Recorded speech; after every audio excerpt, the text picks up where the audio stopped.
गुजराती परिवार में जन्मी आशा वर्तमान में डांस एकेडमी कारा भवन चला रही हैं। इसके अलावा सांता क्रूज मुंबई में उनका hospital BCJ hospital and Asha Parekh research centre भी चल रहा है। आशा ने महज 10 साल की उम्र में एक्टिंग करियर की शुरुआत की थी।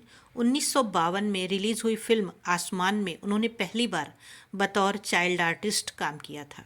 इसके बाद विमल राय की फिल्म 1954 में आई बाप बेटी में भी काम किया था, लेकिन इसकी असफलता ने उन्हें इस कदर निराश किया कि उन्होंने फिल्मों में काम न करने का फैसला ले लिया।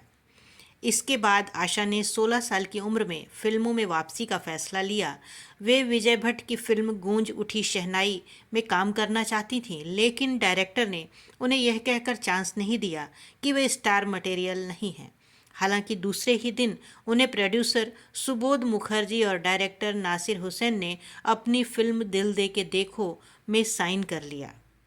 1959 में आई इस फिल्म में शम्मी कपूर आशा पारेख के अपोजिट थे। फिल्म सुपरहिट साबित हुई और आशा रातों रात बॉलीवुड की सुपरस्टार बन गई। इस फिल्म के बाद हुसैन ने आशा को 6 और फिल्मों में जब प्यार किसी से होता है, फिर वही दिल लाया हूँ, तीसरी मंजिल, बहारों के सपने, प्यार का मौसम और कारवां, इन सभी के लिए साइन कर लिया और सभी ने बॉक्स ऑफिस पर सफलता बटोरी। इसके अलावा आशा ने अपने करियर में कटी पतंग, उपकार, आन मिलो सजना और लव इन टोक्यो जैसी सुपरहिट फिल्में दी। 81 वर्षीय आशा पारेख का फिल्मी सफ़र जितना सफल रहा, उतनी ही उनकी प्रेम कहानी निराशा भरी रही। जिस शख्स से उन्होंने प्यार किया वह पहले से शादीशुदा थे, इसलिए आशा पारेख ने उनसे शादी नहीं रचाई। आइए आज उनके बारे में जानते हैं कुछ खास बातें। आशा पारेख का जन्म 2 अक्टूबर 1942 में गुजरात में हुआ था। गुजराती परिवार से ताल्लुक़ रखने वाली आशा की माता मुस्लिम और पिता गुजराती थे। 60 और 70 के दशक में दर्शक उनकी एक झलक पाने के लिए बेताब रहते थे।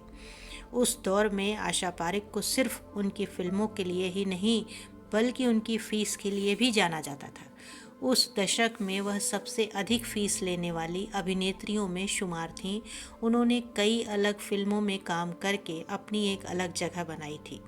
बता दें कि बड़े पर्दे पर लाखों दिलों की धड़कन बन चुकी आशा पारेख असल ज़िंदगी में बिल्कुल अकेली हैं। उन्होंने पूरी ज़िंदगी शादी नहीं की है। अभिनेत्री को शादी न करने का कोई अफसोस नहीं है। आशा पारेख का कहना था कि उनकी किस्मत में शादी लिखी ही नहीं थी और वह ऐसे ही खुश हैं कि वह सिंगल हैं। बताया जाता है कि अपने समय में उनकी छवि एक ऐसी अभिनेत्री की थी जिस तक पहुंचना या मिलना आसान नहीं था। शायद इसीलिए किसी ने कभी भी उनका हाथ नहीं मांगा। दरअसल वर्ष 1959 में आई फिल्म दिल दे के देखो से बॉलीवुड में कदम रखने वाली आशा को अपनी डेब्यू फिल्म की शूटिंग के दौरान ही निर्देशक से प्यार हो गया था। फिल्म दिल दे के देखो के निर्देशक नासिर हुसैन थे, जिन्होंने तीसरी मंजिल और फिर वही दिल लाया हूँ जैसी शानदार फिल्में बनाई हैं। आमिर खान के अंकल और निर्देशक नासिर हुसैन की शानदार शख्सियत पर आशा पारेख अपना दिल हार बैठी थी और देखते ही देखते दोनों एक दूसरे के प्यार में डूब गए थे। आशा पारेख ने अपनी बायोग्राफी द हिट गर्ल में जब इस बात का जिक्र किया तब पूरी दुनिया के सामने उनके प्यार की यह कहानी सामने आई थी। इस किताब की लॉन्चिंग के दौरान आशा ने इस बात को स्वीकारा था कि नासिर एकमात्र ऐसे इंसान थे जिनसे उन्होंने कभी प्यार किया था। आशा पारेख ने उस दौर में करीब 95 से अधिक फिल्मों में काम किया, जिसमें जब प्यार किसी से होता है, फिर वही दिल लाया हूँ, मेरे सनम, तीसरी मंजिल, बहारों के सपने, शिकार, प्यार का मौसम, कटी पतंग और कारवां जैसी शानदार फिल्मों के नाम शामिल हैं।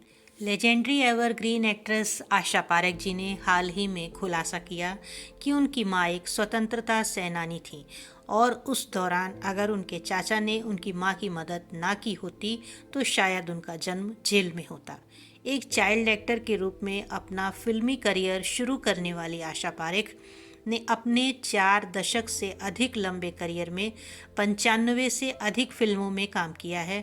उन्हें अपने फिल्मी करियर के दौरान कई फिल्मी अवार्ड्स मिल चुके हैं। वहीं साल 1992 में भारत सरकार द्वारा उन्हें पद्मश्री और साल 2020 में दादा साहेब फाल्के अवार्ड से भी नवाजा जा चुका है।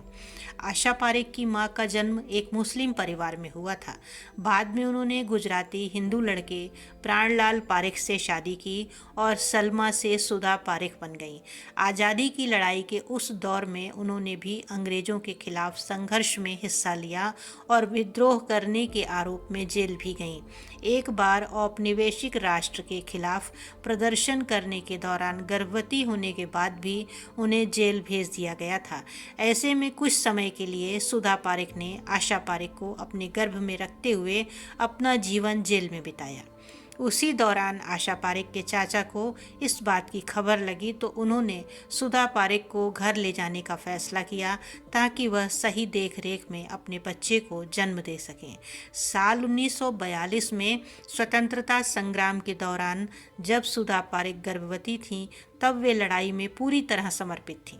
ऐसे में चाचा ने उनसे झूठ बोला और कहा कि उनके ससुर बुला रहे हैं। दरअसल ऐसा उन्होंने आशा पारेख की मां को जेल से छुड़ाकर घर लाने के लिए किया था, क्योंकि उनके चाचा अच्छी तरह जानते थे कि आशा की मां और किसी की बात भले ही ना माने लेकिन अपने ससुर के नाम पर कभी मना नहीं करेंगी। इस किस्से को शेयर करते हुए आशा पारेख ने कहा कि इसके बाद चाचा मेरी मां को घर ले आए, तब मेरा जन्म घर पर हुआ था। अगर मेरे चाचा ने मेरी मां को रिहा नहीं कराया होता तो शायद मेरा जन्म जेल में होता। आशा पारेख की मां ने ही उन्हें डांस के लिए प्रेरित किया था। दरअसल एक बार उन्होंने छोटी आशा को धुनों पर नाचते हुए देखा और तभी से डांस सिखाने का फैसला किया। अपने डांस के टैलेंट के कारण ही आशा पारेख को उनके बचपन में ही फिल्म में काम करने का मौका भी मिला। बता दें कि आशा पारेख जी ने साल 1952 में आई बिमल राय की फिल्म माँ में केवल 10 वर्ष की उम्र में काम किया था। तो दोस्तों, कैसी लगी आपको ये जानकारी कमेंट बॉक्स में अवश्य बताएं। तो दोस्तों, इसी के साथ लेते हैं आपसे विदा। मिलते हैं जल्दी ही नेक्स्ट वीडियो में। अगर आपको हमारे वीडियो अच्छे लगते हों तो चैनल को सब्सक्राइब अवश्य करें। Good bye.